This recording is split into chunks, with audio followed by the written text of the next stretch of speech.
Bahlil di hadapan masyarakat Papua mengatakan bahwa masyarakat Papua harus tahu diri. Presiden Jokowi itu sudah memberikan banyak kepada Papua.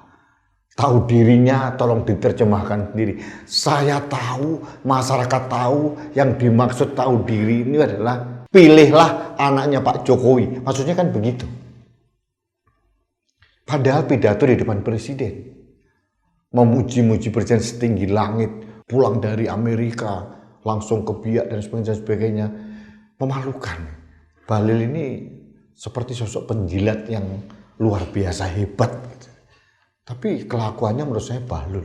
Dia telah mempengaruhi publik dalam kegiatan resmi kepresidenan. Harusnya dia malu, harusnya ditegur oleh Bawaslu. Meskipun dia tidak letterlock mengatakan bahwa pilihlah Gibran, tapi arahnya ke arah sana. Seorang menteri berkampanye dalam event kenegaraan resmi bagi saya sangat tidak patut. Apalagi di depan presiden. Harusnya Presiden Jokowi menegur. Tapi ya Presiden Jokowi menikmati itu.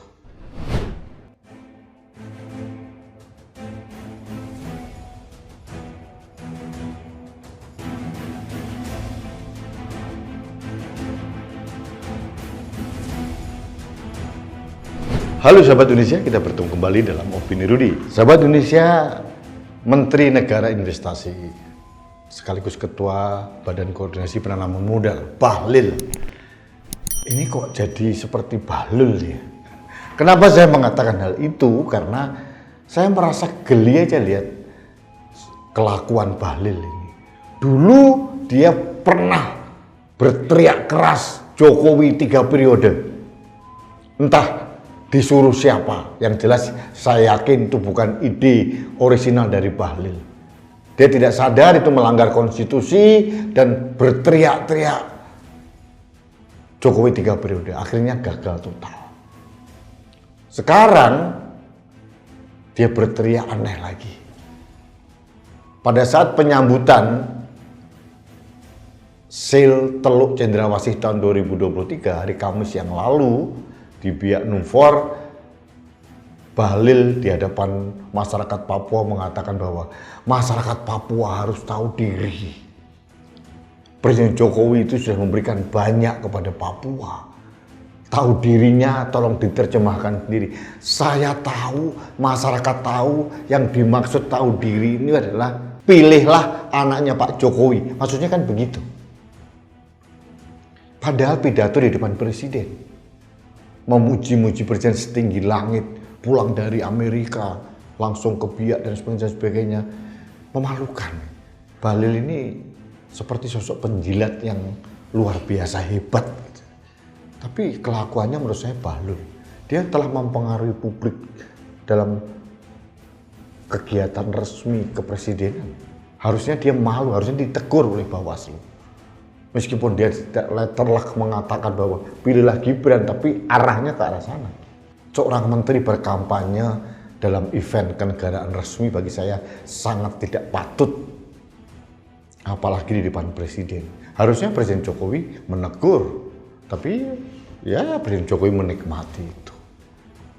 Sahabat Indonesia, hasil kerja keras Presiden Jokowi kepada Papua harus kita apresiasi.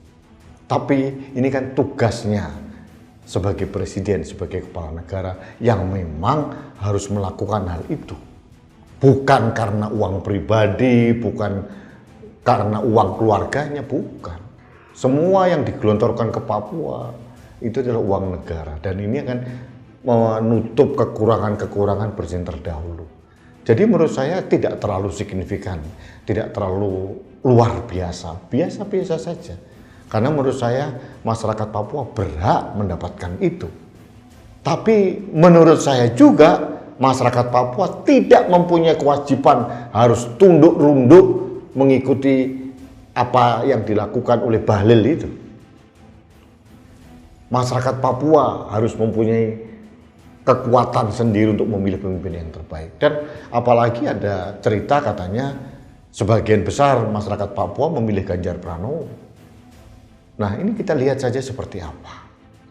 Tapi bagi saya apa yang dilakukan oleh seorang Bahlil ini sangat tidak tepat, tidak proper, dan memalukan sebagai pejabat negara dalam kegiatan kenegaraan melakukan